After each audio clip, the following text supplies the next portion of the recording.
नमस्कार साथियों, UPSC current affairs programme में आप सबका स्वागत है। मेरा नाम दीपांश है और इस वक्त की अपडेट पुनर्जीवनम योजना से जुड़ी है। केरल के वन और वन्यजीव विभाग द्वारा शुरू की गई पुनर्जीवनम योजना के तहत राज्य में मोटे अनाज के साथ साथ कई प्रकार के बीन्स, बाजरा, चौलाई, मक्का और रागी की लगभग 34 किस्मों को पुनर्जीवित किया गया है। पुनर्जीवनम, पुनरुद्धार या पुनरुत्थान योजना को केरल राज्य सरकार द्वारा वर्ष 2016 में मुन्नार वन्यजीव प्रभाग के अंतर्गत आने वाले चिन्नार वन्यजीव अभयारण्य से लॉन्च किया गया था। इस योजना का उद्देश्य चिन्नार वन्यजीव अभयारण्य में बसी आदिवासी बस्तियों में बाजरा समेत अन्य स्थानिक फसलों की खेती को पुनर्जीवित करना था। हाल ही में इस परियोजना ने अपने 7वें चरण को पूरा कर लिया है। आपको ज्ञात होना चाहिए कि पुनर्जीवनम योजना की शुरुआत राष्ट्रीय वन नीति 1988 में भागीदारी वन प्रबंधन के तहत की गई थी। चिनार वन्यजीव अभयारण्य में रह रहे आदिवासियों की जांच में बच्चे कुपोषित और एनीमिक पाए गए थे, जबकि वयस्क जीवन शैली की विभिन्न बीमारियों से जूझ रहे थे। पुनर्जीवनम योजना के केंद्र में आदिवासियों के भोजन की आदतों में बदलाव, उनके अल्प पोषण,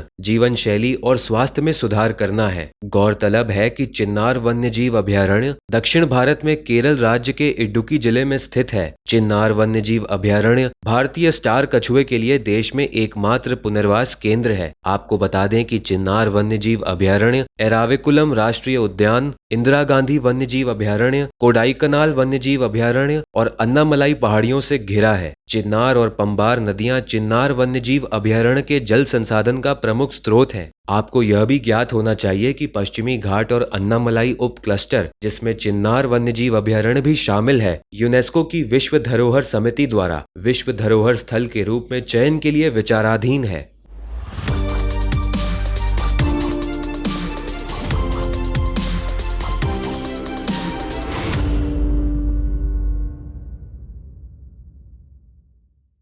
हिंदी में यूपीएससी की तैयारी से संबंधित प्रोग्राम्स को देखने के लिए सब्सक्राइब करें स्टडी IQ IAS हिंदी।